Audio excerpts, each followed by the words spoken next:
2000. Let's berserk. G6. Let's try and play like a Grand Prix kind of attack here. Oh, here we have... Okay, interesting line. Try and play H5. That's not a good move. The knight has no good squares here. It should actually go back. Knight H5, G4, knight F4, D4. Okay, it did go back. Here, I could just play knight F3 and be much better. But... Click knight F3, E6, maybe 5. Okay, let's try and do something spicy. Let's go here, threaten mate. Go here, sack a pawn. No. I just want to come in there. I want to go check and mate. That was my big idea.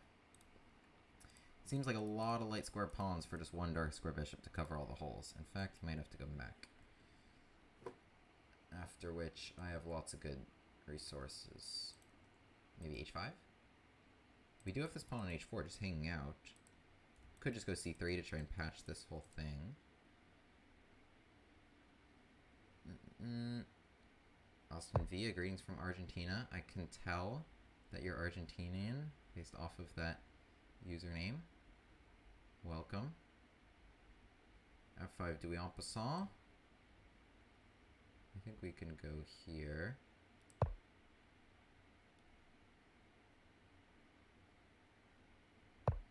And come back even. So we got bishop D2 for free.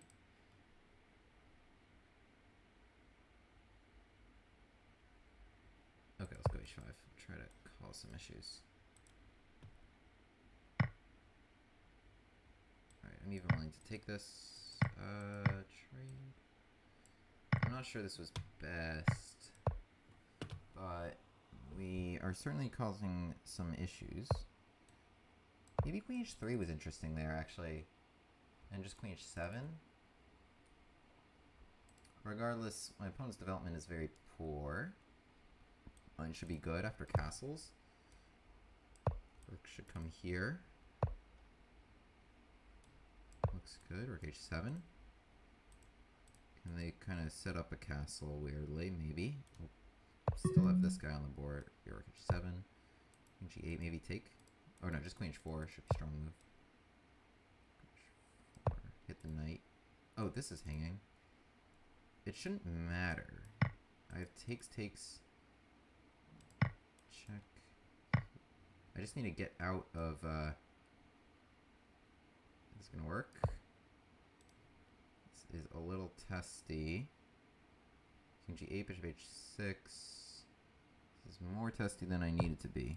But I just need to escape these checks, and I think I can with the help of this knight. Queen F1 and 81, and that's the end of checks, and hopefully I can mate them right there. Right, end of checks. These pieces have been dead all game. Like here I'm down like a full rook, but we have mate right there because they haven't used any pieces. So I think we got them. Thank you. Yeah, I mean we had a very strong attack that whole game. I think I allowed them to get some counterplay, but I could have just kind of taken that a little slower, but this was also winning. Like for example, I didn't have to hang this bishop on c4. I could have just moved it. Nice spite checks you had there. Have I read Mark Esserman's book? I have not. You recommend? Thank you, GP Bear.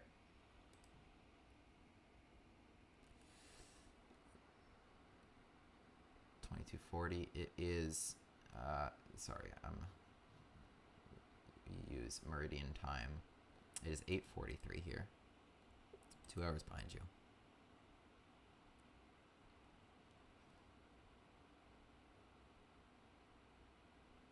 Very nice. Yeah, I like a lot of Mark Esserman's stuff. I really like his style. I appreciate that kind of play a great deal. Got another Busch-Gass here. That's 1500. But yeah, like that sort of game, I don't know. It was very fast, but I think it was like kind of instructive about, you know, I was just trying to use all my pieces, generate an attack. Attacking isn't necessarily about sacrifices. It's about overwhelming. It's about using all your pieces. F3, yikes. Wow, wait, knight takes e4 already? And check. I think it could work, but I'm just going to castle d5 or e8, keep all these resources on the board. So we castled much quicker than our opponent, which was already a good recipe, speaking of attacking. d5 is something I want to play, regardless. Open this, open this. I want to open things where their king is. But yeah, I really appreciate Esserman's approach to that. Let's go takes. So we got this bishop cooking on this diagonal. Right, they've played this move f3, which is great for me in terms of keeping that king in the middle of the board. Bishop e3 is already not really a playable move, because rook e8 is going to pin that bishop and attack it. So they play your c3. We want this open. Might just even play knight c6. Might just even play knight c6. We got to get these guys out somehow. Rook e8, bishop e2 is playable, but it just brought them one step closer to castling, which I have no interest doing. I also definitely don't want to trade queens. Now we're left with just that bishop and its beautiful diagonal. So they've played some logical moves aside from f3. But yeah, they played f3 assuming they'd be able to castle, in which case it would have been a strong center. But we didn't let them get that far. We struck very quickly with d5. And now they're left with the king in the middle. He's not close to getting out of the middle. And two rooks, coming to the middle quite quickly. Rook e8, bishop h3 is enticing. Trying to go queen takes f3. I could play rook e8, but I'm probably just going to go here, honestly. Queen d6 is interesting. Trying to come check. Queen g6. I can do anything, really, with this. My only, the only thing I'm focused on... Oh, wow. I should be focused on my time. I was going to say is making sure they can't castle long, either. So, no short, no long. You're going to stay right here where my rooks can get you. And I'm going to do this in 23 seconds. Okay, now we're really cooking here with this pin and great bishop. Doing great work. Before we would just slide right back. And yeah, bishop d3 is my next move. So king f1 should probably be played, after which sacrifice could be working. Wow, that was my next move regardless. Queen takes f3 was probably even better. But yeah, look how great all my pieces are. This is what attacking is, and my king stayed so safe the whole game. I have not sacrificed anything, actually. Sacrificed that pawn for a moment. I played a Busch-Gass Gambit, which was declined. Yeah.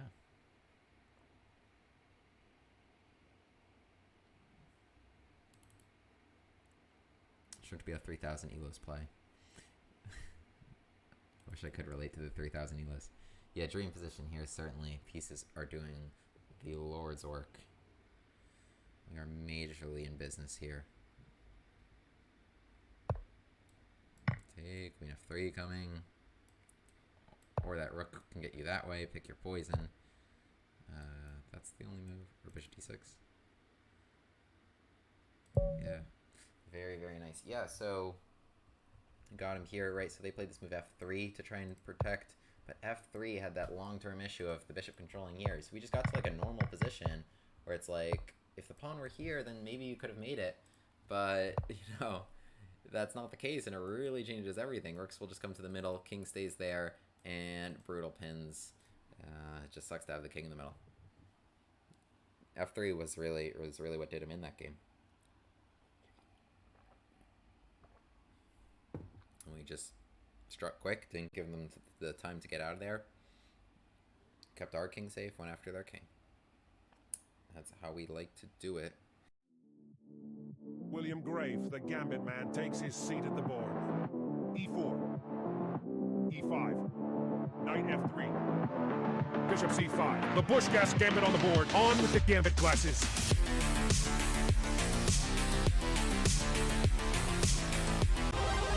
Hero pod unlocked.